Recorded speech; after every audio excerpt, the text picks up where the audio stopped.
channel. Today we are back in Brick Township, New Jersey.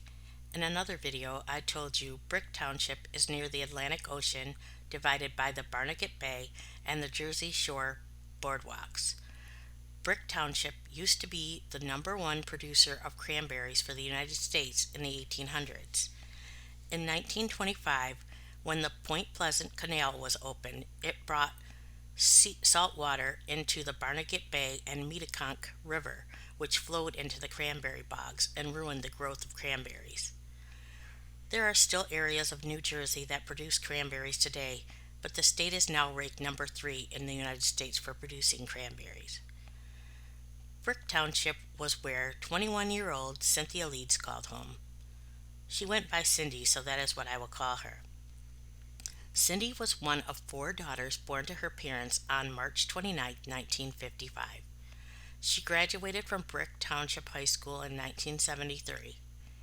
In 1974, she got a job as a secretary at the U.S. Department of Agriculture in the Newark Federal Building. May 23, 1975 was the Friday of Memorial Day weekend. Cindy and her oldest sister Jeannie and Jeannie's husband kicked off the weekend celebrating at the bar inside the Marion Hotel in Point Pleasant Beach. A co-worker of Jeannie's husband, 37-year-old Charlie Leeds, was hanging out in the bar. He was living at the hotel because he was recently divorced. He didn't know Cindy, but was instantly attracted to her. From that night on, Cindy and Charlie became inseparable. When 1976 began, Cindy was pregnant. Cindy and Charlie got married in April of 1976. She was 4 months pregnant at the time. The two were living together in Kentwood Village Apartments in Brick Township. August 13, 1976 was Cindy's last day working at the USDA. She was preparing for the birth of the baby. She was 8 months pregnant and the baby was due in September. August 27, 1976.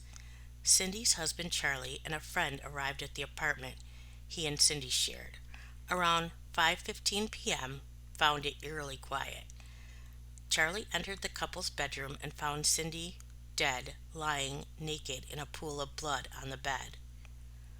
Police investigating the scene said there were no signs of a struggle, no defensive wounds, no evidence of forced entry, and nothing was missing from the apartment, so burglary was ruled out. Cindy had been stabbed several times and appeared to have been dead for several hours.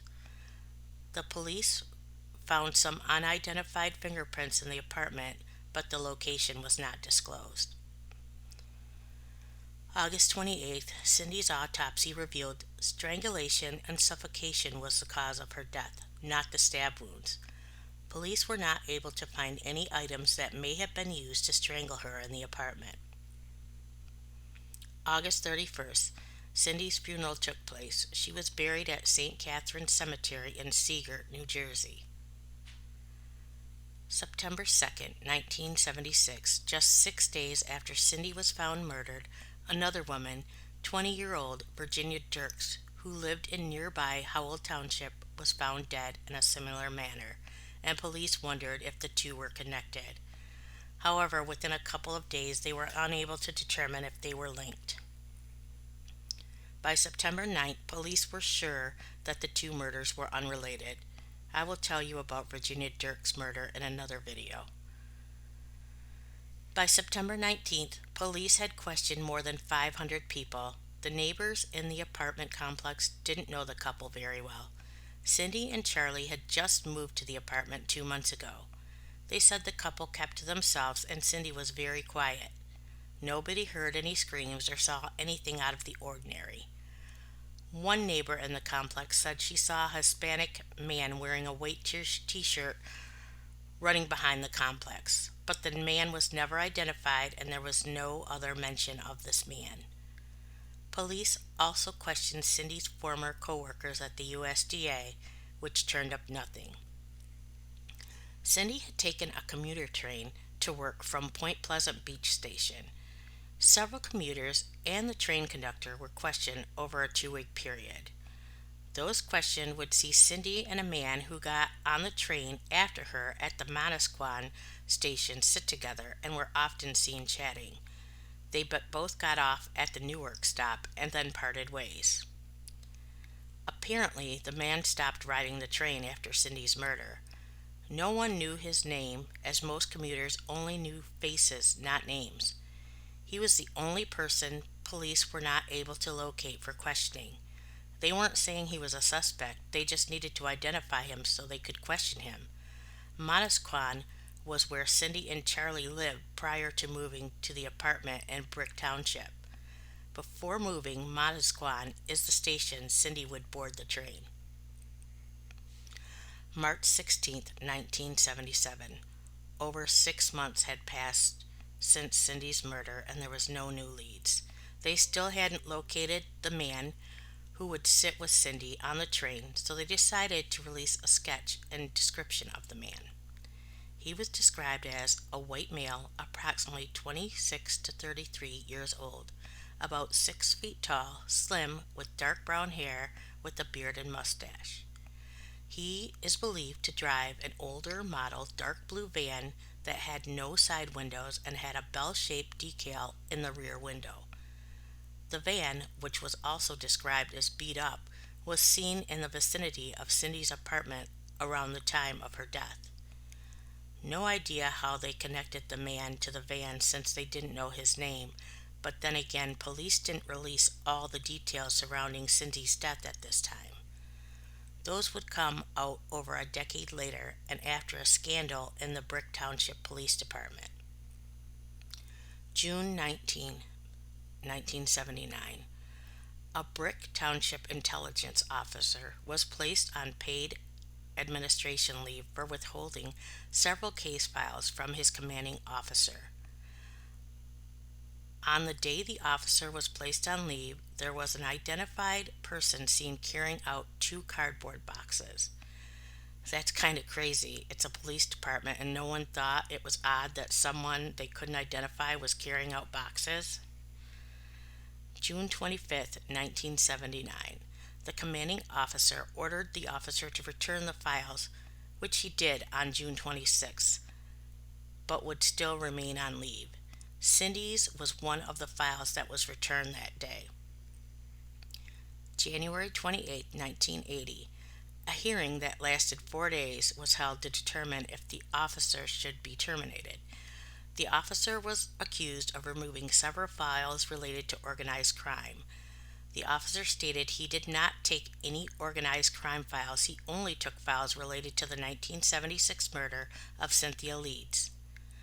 The officer, who replaced the former officer, testified that as early as February of 1980, he had observed files of organized crime suspects as well as personnel files on various people in the department, including his own file in the intelligence officer's office.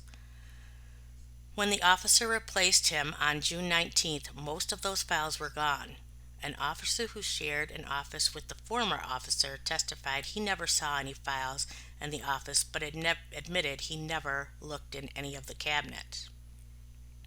The commanding officer testified when he placed the officer on leave, he told him to leave behind his keys, all files, and other items belonging to the department. Apparently, after the officer was placed on leave, someone was getting into the office and things were coming up missing, including a warrant to search the officer's home. These hearings were taking place with the mayor in attendance. He cited the department for a shabby record keeping of evidence file. The mayor found the officer guilty on 3 counts: removing department property, disobeying a direct order, and withholding information. He received a 7-day suspension for each count without pay. However, you would think that means he was suspended for 21 days total. He wasn't. He was to serve his suspended time simultaneously. He was placed in the patrol unit after that. Nothing was ever mentioned as to why he took the case file of Cynthia Leeds or what he might have been planning to do with it. December of 1986. It had been over 10 years since Cindy's murder, and the man from the train could still not be located. More details were released this time. The investigators said the person had entered the ground floor apartment by removing a screen from the window near the back door. The belief was the killer removed the screen and reached around to unlock the door. Cindy had a slash on her stomach which exposed the fetus.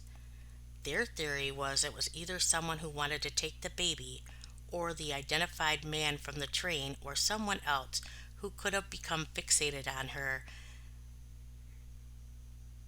and her killer most likely never to reoffend since the object of his desire was gone. Once again, they recounted no forced entry or signs of a struggle, and robbery was ruled out because there was at least $200 laying around out in the open in the apartment that was undisturbed. It was also revealed that during the investigation, someone at the scene rinsed their hands off in the kitchen sink. A knife believed to be the murder weapon was lying in the sink, and the fingerprints or blood that may have been on it got washed down the drain. May 1990. The Major Crime Unit was focusing on cold cases. They began re-interviewing people in several cold cases.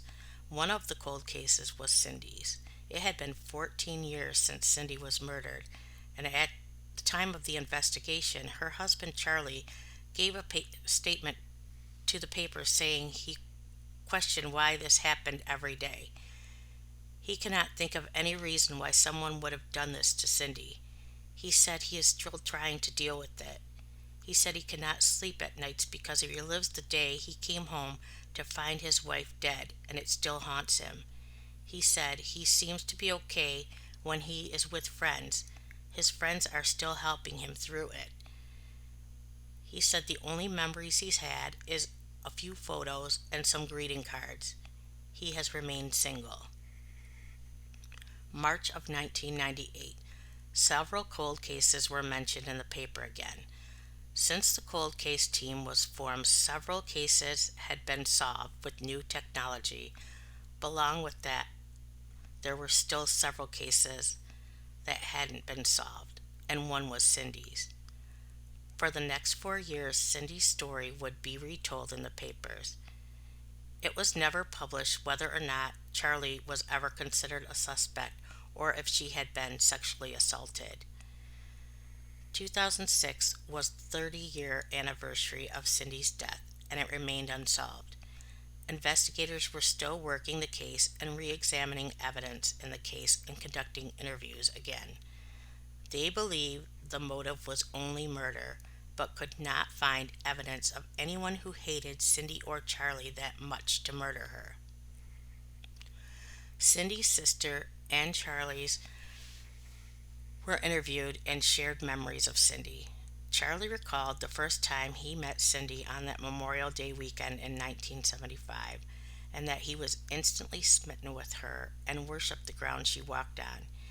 He said the morning of August 27, 1976, he woke up at 6:40 a.m. that morning, washed up, and he kissed Cindy goodbye while she was still lying in bed, and she rolled over and gave him a hug.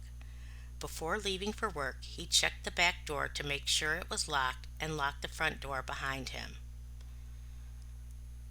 Cindy was the second youngest of 4 sisters. Jeannie was the oldest sister who had been at the bar with Cindy when she met Charlie.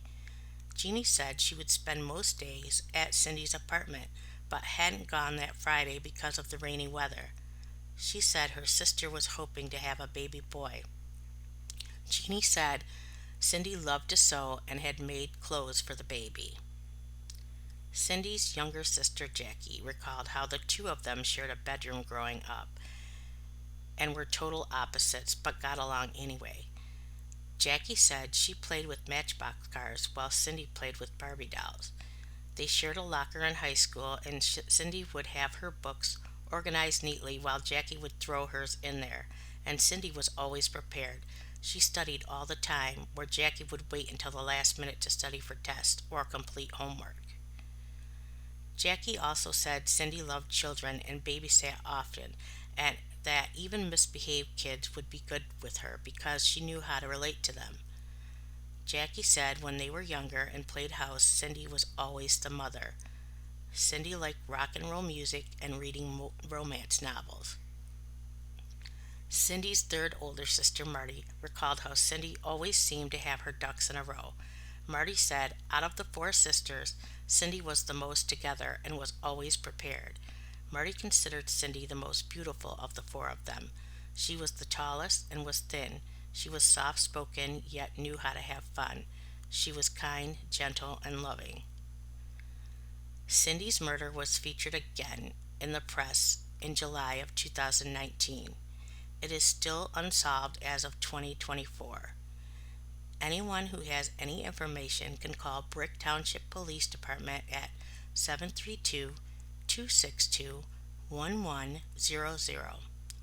Thank you for watching, and I will catch you on the next video.